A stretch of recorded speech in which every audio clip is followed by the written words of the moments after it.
Hey guys, this video is going to cover the way to install the data analysis tools in Web Excel. So if you have Excel downloaded as an app, make sure you go watch my other video that shows how to install it. So for this one, we're going to go to office.com. This is where you're going to access your Office 365 account. If you are a student, you get this for free with your student email. There's a couple different ways to get to Excel. I usually click this little guy, the app launcher. You could also click down here under apps.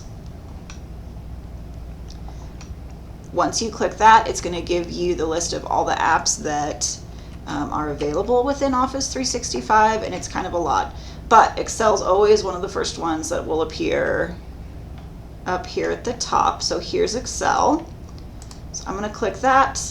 And then I'm just going to open a blank workbook.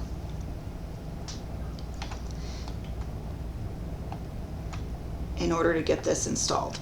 Now, I will note that as you are working on assignments, if you have the Excel downloaded as an app, you will not have to install this every time. If you are using the web version of Excel, in other words, you're in a web browser, you will have to install this every time that you go to do an assignment.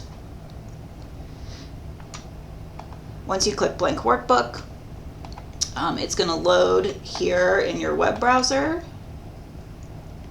And it's going to look a little different than the app Excel, but the same kind of functions are there. But what's different is how we install this tool pack. So whenever I go to install this tool pack, I'm going to be in the home ribbon, and I'm going to go all the way over here, and I'm going to click add-ins, and it's going to give me a search box. So essentially what we're going to have to do is we're going to have to search for this add-in before we can install it. So once I have that search box, I'm going to type in XLMINER, Excel Miner. Once I do that, you'll see that the top option I get is Excel Miner Analysis Tool Pack. If you hover over it, it'll give you a description of it. So we click Add, and then Excel will think about it for a minute.